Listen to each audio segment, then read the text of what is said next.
बिस्मिल्लाहिर्रहमानिर्रहीम। अस्सलाम वालेकुम स्टूडेंट्स, कैसे हैं आप लोग। आज का हमारा टॉपिक बहुत इंटरेस्टिंग है क्योंकि आज हम डिस्कस करने जा रहे हैं द फंक्शन ऑफ नेफ्रॉन, यानी यूरिन की प्रोडक्शन कैसे होती है। लास्ट लेक्चर में हमने डिस्कस किया था नेफ्रॉन क्या है, एक किडनी में कितने नेफ्रॉन्स होते हैं, टाइप ऑफ नेफ्रॉन्स क्या होती हैं, स्ट्रक्चर ऑफ नेफ्रॉन को भी डिस्कस कर लिया था और आज हम बात करेंगे फंक्शन ऑफ नेफ्रॉन की। तो बच्चों, जब हम फंक्शन ऑफ नेफ्रॉन पे डिस्कस करते हैं तो it means we are talking about the filtration of blood और वहां पर फॉर्मेशन किसकी हो रही है, यूरिन की। 3 स्टेप में ये प्रोसेस होता है। लास्ट लेक्चर में भी हमने डिस्कस किया था, जैसे कि फर्स्ट स्टेप कहां पर कंप्लीट होता है, इनसाइड द रेनल कॉर्पसल। पहला स्टेप क्या था इसका, that was the ultra filtration. Second step था इसका रीअब्सॉर्प्शन, जो कि यहाँ इस कॉन्वोलेटेड पोर्शन पे होते हैं। आपको नाम याद आ रहा होगा इस कॉन्वोलेटेड पोर्शन का, that is the proximal convoluted tubule, PCT. और जो थर्ड स्टेप था वो कंप्लीट हो रहा था इस एरिया में, जिसके लिए टर्म यूज करते हैं डिस्टल कॉन्वोलेटेड ट्यूब्यूल, या हम कह सकते हैं DCT, and that step is secretion. मैंने अभी इस नेफ्रॉन के जितने भी पार्ट्स मेंशन थे सब खुद ही रेस किए, क्योंकि मेरे ख्याल में अब आपको इन सारे पार्ट्स के नेम याद होने चाहिए। चलिए, let's start the first step of the urine formation and that is ultrafiltration. तो अगर हम बात करें इस नेफ्रॉन के पार्ट्स की, जो कि हम लास्ट लेक्चर में भी डिस्कस कर चुके हैं, तो हमने डिस्कस किया था नेफ्रॉन बेसिकली 2 पार्ट्स पे कंसिस्ट करता है। एक पार्ट कहलाता है रीनल कॉर्पसल और दूसरा पार्ट कहलाता है रीनल ट्यूब्यूल। तो अभी हम जो डिस्कस कर रहे हैं पहला स्टेप, उस पहले स्टेप में अभी हम सिर्फ रीनल कॉर्पसल की बात करें फर्स्ट स्टेप में, फिर सेकंड और थर्ड स्टेप के अंदर हम बात करेंगे रीनल ट्यूब्यूल की। तो प्लीज कीप इन माइंड, आपके दिमाग में बात होनी चाहिए कि जब हम रीनल कॉर्पसल की बात करते हैं तो it means we are talking about the tuft of capillaries which is known as glomerulus and the cup shape cavity which is known as the Bowman's capsule. ये दोनों पोर्शन किस तरह से मिलकर हेल्प करेंगे अल्ट्रा फिल्ट्रेशन में, इसको समझने के लिए मैंने इसी पार्ट को यहाँ पर इनलार्ज किया हुआ। यहां से आपको इसको समझने में बहुत आसानी हो जाएगी। Yes class, now we are going to discuss the first step of the urine formation and that is ultrafiltration. Renal corpuscle के साइज को हम थोड़ा सा बड़ा करके देखें, this is the Bowman's capsule, this is the tuft of capillaries which is known as the glomerulus. Glomerulus में blood कहां से आ रहा है, थ्रू द एफरेंट आर्ट्रियोल, और एफरेंट आर्ट्रियोल किसके डिवाइड होने से बनी, रेनल आर्टरी से। तो रीनल आर्टरी फर्दर डिवाइड होकर बनाती है एफरेंट आर्ट्रियोल को। आप नोटिस करेंगे एफरेंट आर्ट्रियोल से ब्लड कहां पर आएगा, ग्लोमेरुलस में, और जब ये ग्लोमेरुलस से एग्जिट होगा, लीव करेगा, तो तब हम इस आर्ट्रियोल को नाम क्या देंगे, that will be the efferent arteriole.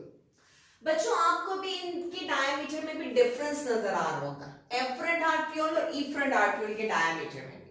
अगर आप गौर करें तो एफरेंट आर्ट्रियोल जो है ये ब्लड लेकर आ रहा है इनसाइड द नेफ्रॉन और इनसाइड द किडनी, इसका डायमीटर बड़ा होता है, और जब ये यहाँ से ब्लड एग्जिट होगा तो इसका डायमीटर कम होता है। इसकी मेन रीजन क्या है, ताकि यहाँ पे ब्लड का प्रेशर इंक्रीज किया जा सके, जो कि हेल्प करेगा किस प्रोसेस के अंदर, अल्ट्रा फिल्ट्रेशन में। इसी तरह से अगर हम नोटिस करें तो यहाँ पर आपको कुछ लेयर्स नजर आ रही होंगी, तो चलिए आइए पहले इनकी बात कर लेते हैं, because these layer structure is very important for this process which is the filtration. हम इन तीनों स्ट्रक्चर्स के लिए टर्म यूज करते हैं फिल्ट्रेशन मेम्ब्रेन। ये फिल्ट्रेशन मेम्ब्रेन कैसे बनती है, यही ब्लड कैपिलरीज जिनके लिए हम टर्म यूज कर रहे हैं ग्लोमेरुलस, यहां पर ये जो आपको लेयर नजर आ रही है रेड कलर की, this is the endothelium of glomerulus. ये एंडोथेलियम जो है ये फेनेस्ट्रेटेड होती है, यानी कि यहाँ पे छोटे छोटे से पोर्स होते हैं जिसमें से ब्लड पास होता है।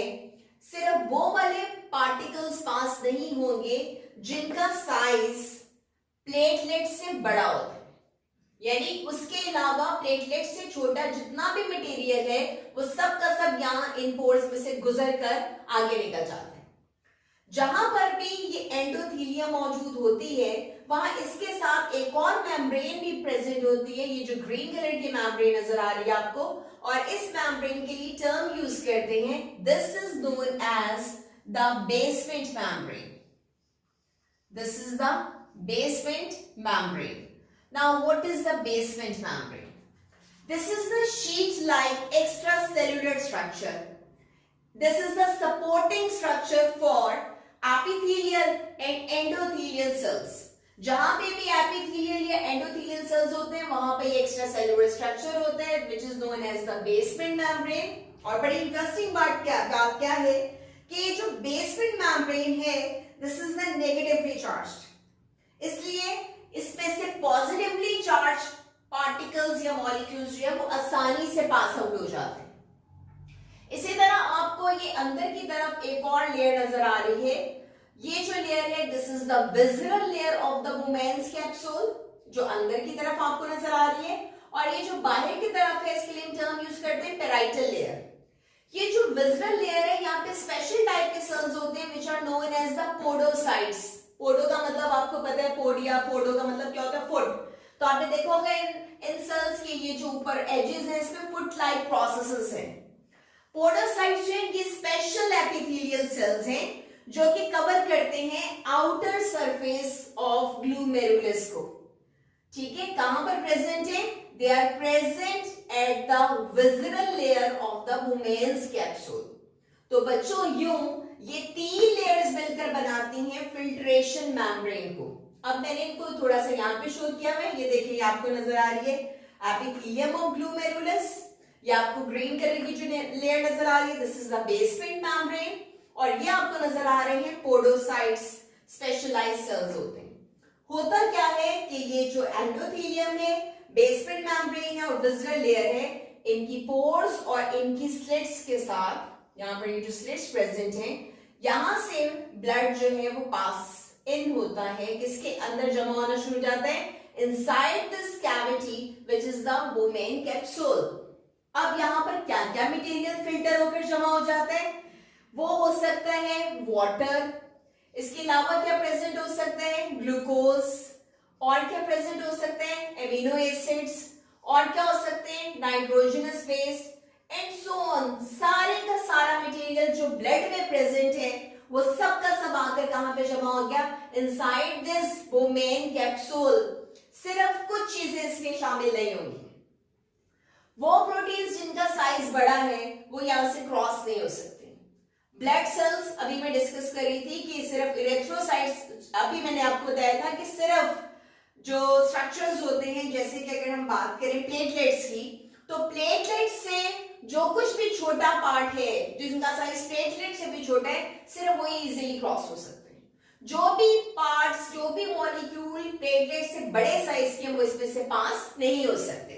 So what we can say कि जब हम एंडोथेलियल सेल्स की बात कर रहे हैं या इस फिल्ट्रेशन मेम्ब्रेन की बात कर रहे हैं, तो जितने भी यहाँ पे स्मॉल पॉर्ट्स हैं, वो पास आउट करती हैं ब्लड प्लाज्मा को, और वो सारे का सारा ब्लड प्लाज्मा जाके जमा हो जाता है बुमेन कैप्सूल में. हाइड्रोस्टैटिक प्रेशर जो है वो ग्लूमेरुलस का फोर्स करता है ब्लड प्लाज्मा को कि वो इन पोर्स में से गुजरता हुआ कहां पर आ जाए, इस कैप्सूल के अंदर. और स्मॉल साइज के जो पोर्स है वो हेल्प करते हैं स्मॉल मॉलिक्यूल्स को गुजरने में. जैसे कि आप नोटिस कर रहे हैं कि वाटर गुजरा, ग्लूकोज पास आउट हो गया, एमिनो एसिड आ गया. और इसके अलावा अगर हम कहें यहाँ पर, तो लार्ज और नेगेटिवली चार्ज मॉलिक्यूल्स जो है वो आसानी से पास नहीं हो सकते. जैसे ही ब्लड पास करता है इस ग्लूमेरुलस को, तो इन 3 मेम्ब्रेन्स को क्रॉस करता हुआ आ रहा होता है. फिर से सुन लीजिए, वो 3 मेम्ब्रेन्स कौन कौन सी हैं? The one is the endothelium, other one is the basement membrane, and the third one is the podocyte. जी क्लास, तो अभी हमने क्या डिस्कस कर लिया? ग्लूमेरुलर फिल्ट्रेट क्या है? The material that gets through the filtration membrane is called the glomerular filtrate. जो भी चीजें फिल्टर नहीं होंगी, वो कहां पे चली जाएंगी? इफ्रंट आर्टरियोल में. फ्रीली फिल्टर्ड मटेरियल्स कौन कौन से थे? Water, glucose, amino acids, ions, hormones, vitamins and nitrogenous waste. वो वाला मटेरियल जो कि फिल्टर नहीं हुआ, that is the large proteins, blood cells and negatively charged molecules. और हमने ये सब डिस्कस कर लिया है कि ये जो जितना भी फिल्ट्रेशन हो रहा था, this is due to the hydrostatic pressure of the blood in glomerulus. जो कि ड्राइविंग फोर्स को क्रिएट करता है, जो पुश करता है फिल्ट्रेट को out of the capillaries, and that material move into the slits towards the nephron. Yes class, after the ultrafiltration now we are discussing the reabsorption. जो भी मटेरियल बुपेन कैप्सूल में आ गया, when it moves towards the proximal convoluted tubule, तो यहाँ का जो main process है that is the reabsorption, जिसे ये मैंने ब्लू एरो से शो किया हुआ है। क्लास याद रखिएगा, जब हम रीअब्जॉर्प्शन की बात कर रहे हैं तो इसका मतलब क्या है, ये मटेरियल दोबारा से एब्जॉर्ब हो रहा है इनटू द ब्लड। और रीएब्जॉर्प्शन तो बहुत सारी प्लेसेस पे हो रही है, इस जगह पे भी रीएब्जॉर्प्शन हो रही है, यहाँ पे भी रीएब्जॉर्प्शन हो रही है, यहाँ डीसीटी में भी रीएब्जॉर्प्शन होगी, लेकिन जो सबसे ज्यादा मैक्सिमम रीएब्जॉर्प्शन होती है वो कहाँ पर होती है, प्रॉक्सिमल कॉन्वोल्यूटेड ट्यूब्यूल में।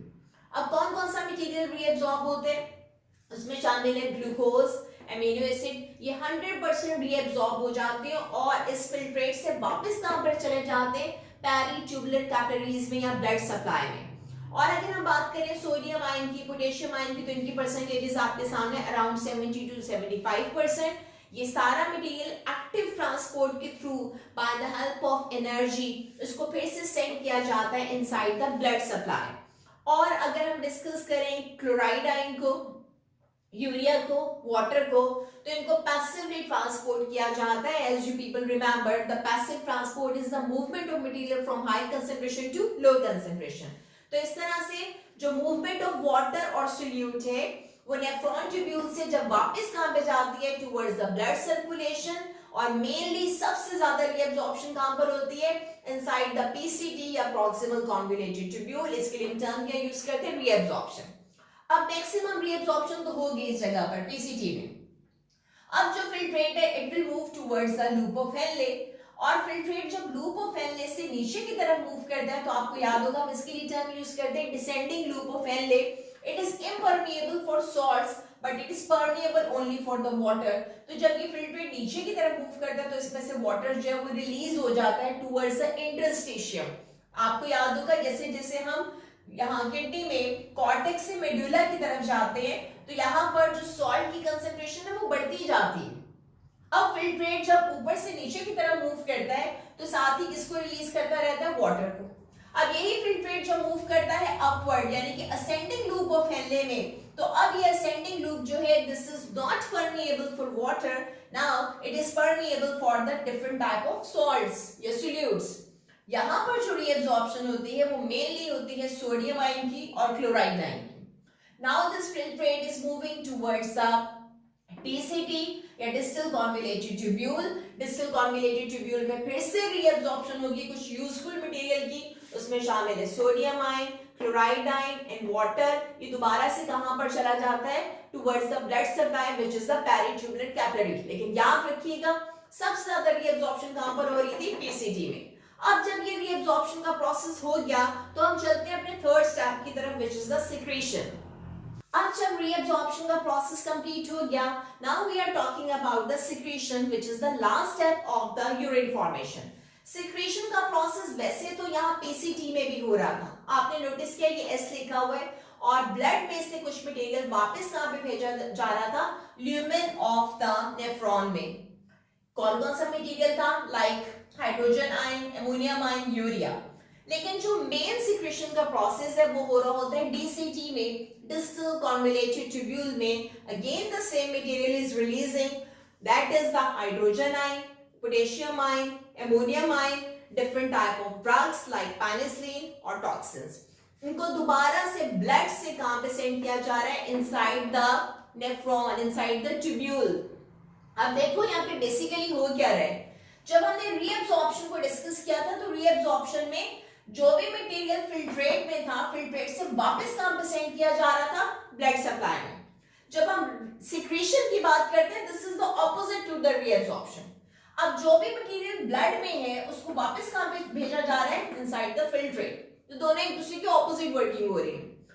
सिक्रीशन के बाद अब जो भी मटेरियल था, और इसमें मेनली सिक्रीशन जो है वो हाइड्रोजन आयन की होती है ताकि पीएच को मेंटेन किया जाए, ब्लड की पीएच को या फिर यूरिन की पीएच को। अब ये मटेरियल जो है कहां पर आ जाता है, towards the collecting duct. Collecting duct के अंदर देखें फिर से रीअब्जॉर्प्शन होती है वाटर की, इसके अलावा रीएब्जॉर्प्शन होती है यूरिया की, और ये रीएब्जॉर्प्शन के बाद अब ये फिल्ट्रेट जो है now it is converted into the urine.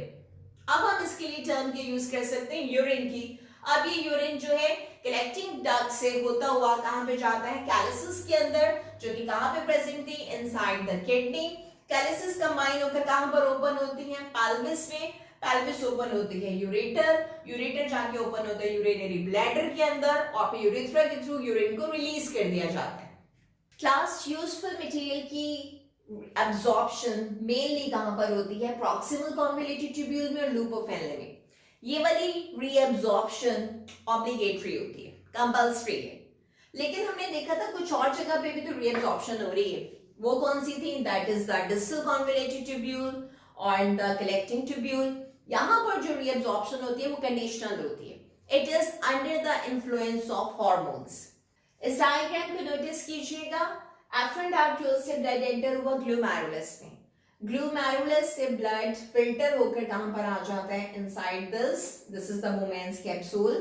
Women capsule में फिल्ट्रेट आने के बाद स्टेप नंबर 2 रीएब्जॉर्प्शन था, यानी जो भी यूजफुल मटेरियल है वो रीएब्जॉर्ब होता है back to the blood supply, यानी कहां चला जाता है, पैराट्यूबुलर कैपिलरीज में। डीसीटी में हमने डिस्कस किया कि ब्लड से मटेरियल वापस कहां पे जाता है, into the filtrate or into the lumen of the nephron, और उसके लिए टर्म क्या यूज करते हैं, secretion। और लास्ट में क्या होता है कि अब जो भी मटेरियल लेफ्ट ओवर है, जो भी रह गया, अब हम उसके लिए टर्म क्या यूज करेंगे, यूरिन, और उसको क्या कर दिया जाता है, एक्सक्रीट कर दिया जाता है। क्लास ये था हमारा आज का लेक्चर, जिसमें हमने डिस्कस किया कि यूरिन की फॉर्मेशन कैसे होती है। नेक्स्ट लेक्चर में हम डिस्कस करेंगे कि वो कौन सी चीजें हैं जो कि यूरिन की कंसंट्रेशन को कंट्रोल करती हैं। तब तक के लिए अल्लाह हाफिज।